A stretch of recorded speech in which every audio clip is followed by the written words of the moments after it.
مولانا فضل الرحمن صاحب هم د مولانا شیخ ادریس صاحب دعا ته راغلی او په دوی مروز باندې چې مولانا فضل الرحمن صاحب الته څه خبرې هم کړې دي په هغې باندې هم ډیټیل سره خبره کوو. مولانا فضل الرحمن صاحب باقاعده اعلان کړی دی چې د جمعې پر ورځ به په ټول ملک کې احتجاج کیږي د مولانا شیخ ادریس صاحب په باره کې. د مولانا شیخ ادریس صاحب چې کوم ګناهګار دی نو سکیورټي ادارو ته دا هم ویلي دي چې موږ ته ردی چې کوم ګناهګار دی هغه زر تر زره گرفتار کړي. مولانا فضل الرحمن صاحب په سخت الفاظو کې ویلي دي چې د مفت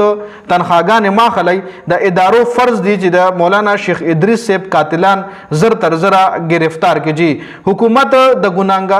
حکومت دا درخواست کړی دی باقاعده پیلی کړی دی او په سخت الفاظو کې هم ویلي دي چې کوم ګناهګار دی هغه د زر تر زره گرفتار کړل شي. بل په مانسهره کې پرون د پی ټی آی جلسه وا چې پای کې سہیل آفریدي د جلسه کې د خپل تقریر شروع کولو نه مخکې د مولانا شیخ ادریس صاحب ته دعا کړې ده د بخشش دعا ول کړې ده. جلسه کې څومره هم خلکو ټولو د مولانا شیخ ادریس صاحب د پاره د بخشش دعا کړې ده. لکه څنګه چې اوس په اتفاق باندې د مسلمانان چې کله یو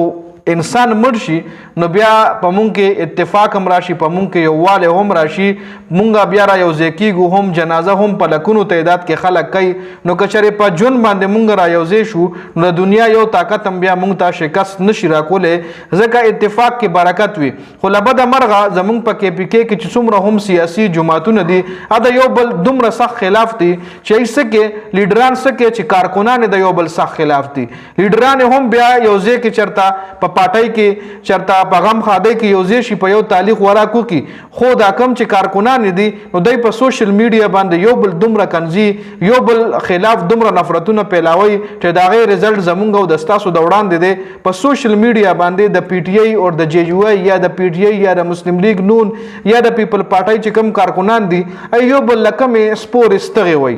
نو داسې نه دی ویل پکار سیاسي اختلافات په خپل ځای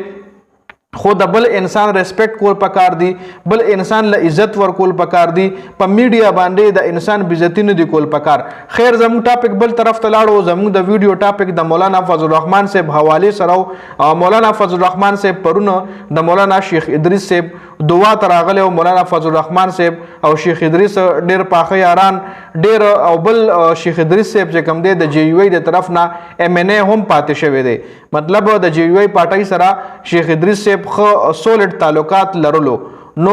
ځکه مولانا فضل الرحمن صاحب دعا ته راغلی او اسې به هم راتلو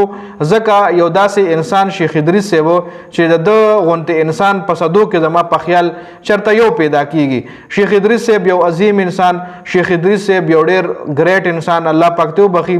الله پاک والله جهان ښکلی کا. نور دا اپډیټس په دې ویډیو کې د ویډیو کتلو زیاته مننه. ویډیو مخکې ملګرو سره شریکه کړئ. والسلام.